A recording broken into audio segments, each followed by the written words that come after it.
แต่ก็ไปถึงไม่ยังดีกว่าเปิด Tao với developer nó đi vào nó như hai hàng dân nó mùi đi đi vào nó hàng đi vào đúng không cắm cái thơi à cho mà sẽ phim đi mà nên nó mùi này tí gọi cho tí phim nó mùi đã mùi không á sẽ lại đi kìa mùi phim xa đi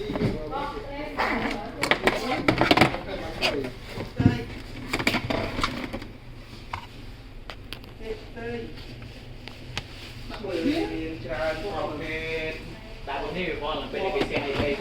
nó chạy bọt của màu thì đó ấy là nó này là lại càng như vậy nó người kia thì khăn rốt đây thì khăn tới dừng sang từ để tới dừng chặt lại thì sang từ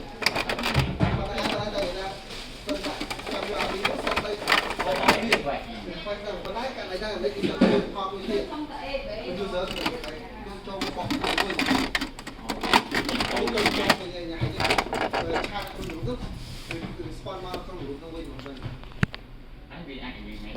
tại có khi mà lên về vậy thì họ phải một con nuôi từ con nuôi phải nhớ đến hỏi xem là được nhưng bọn tôi như là cái trong suốt như đã mua đây đây trong cái không đủ cũng như là cái thuê một tức là cái này cũng không được không nói tiếp hàng phải ăn nhân viên ở cột ải của tôi mình thêm mình là muối cột thêm mình muối hết cũng thêm mình cột ở hàng phải xem bị thọt cũng phải nói là mình xin những cái con này đấy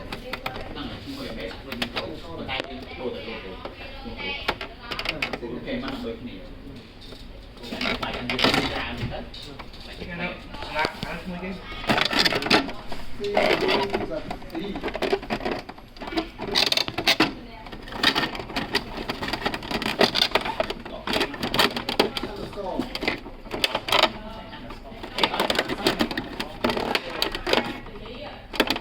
Sao đây?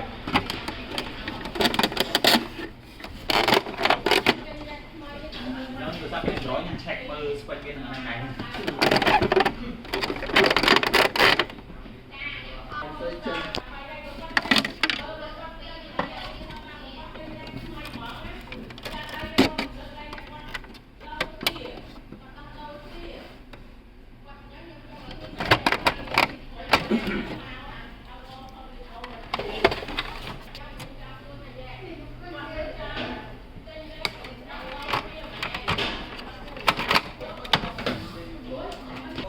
Hãy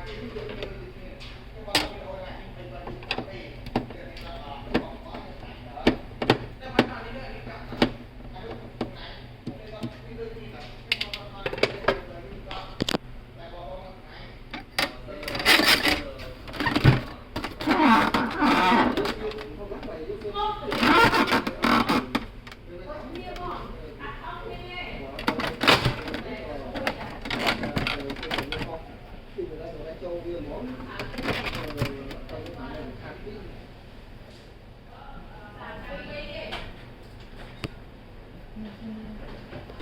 Ghiền Mì Gõ để không bỏ lỡ những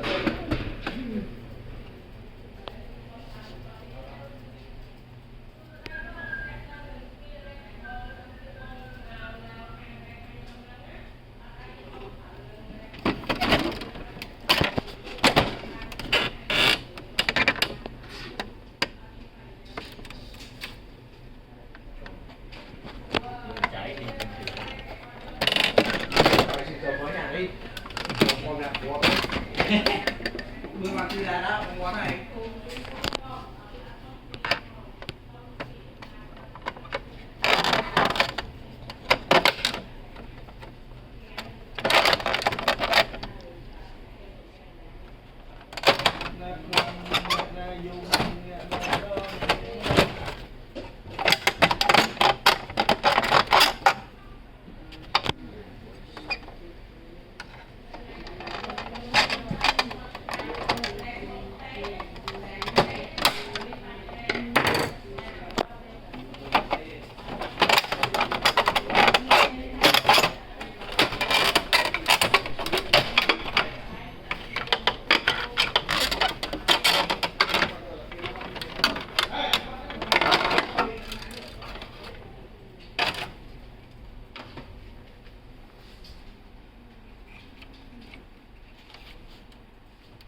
con sân như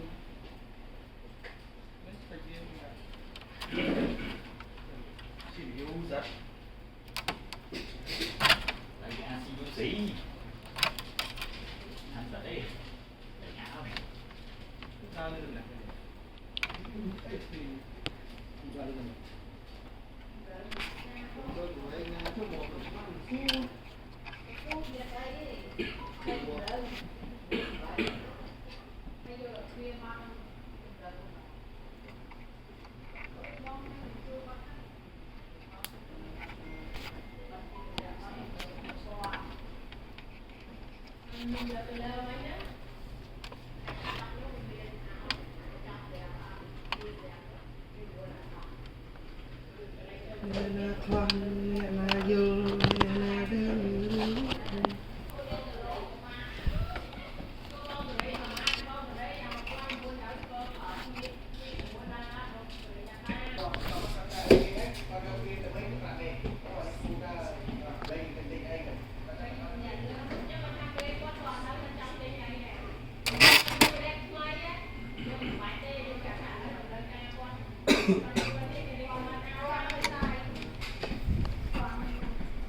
nhưng chua em đặt ra để bóng của là lên kia vào cho là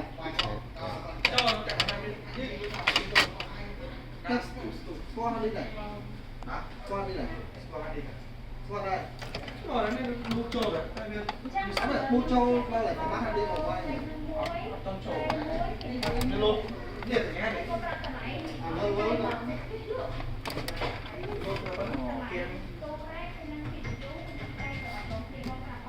cái đang cái đâu rồi về rồi tôi đang cho mà ở đi tết tôi nhà học đi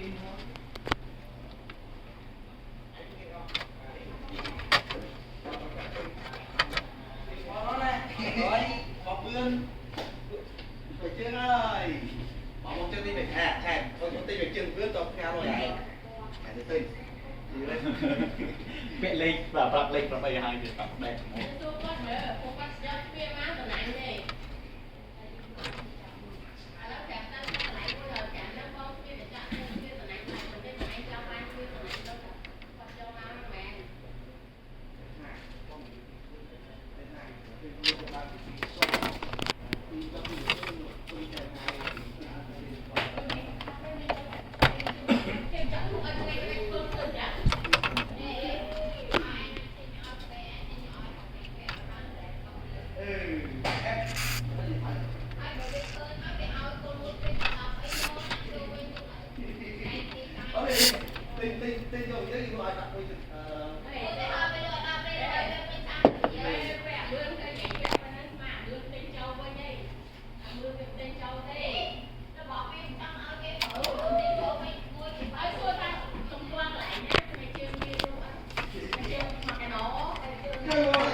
tới vô cục lương đi hạt chim luôn. Ủa anh đi bài ta cái ăn rồi bài trên tắc lương. Bài ta nó bạn. Thì đẹp thế rồi. Đây là cả con ăn bơi bắt mình vẫn Còn bài ta cái đẹp này. Anh cứ cái ai mà á.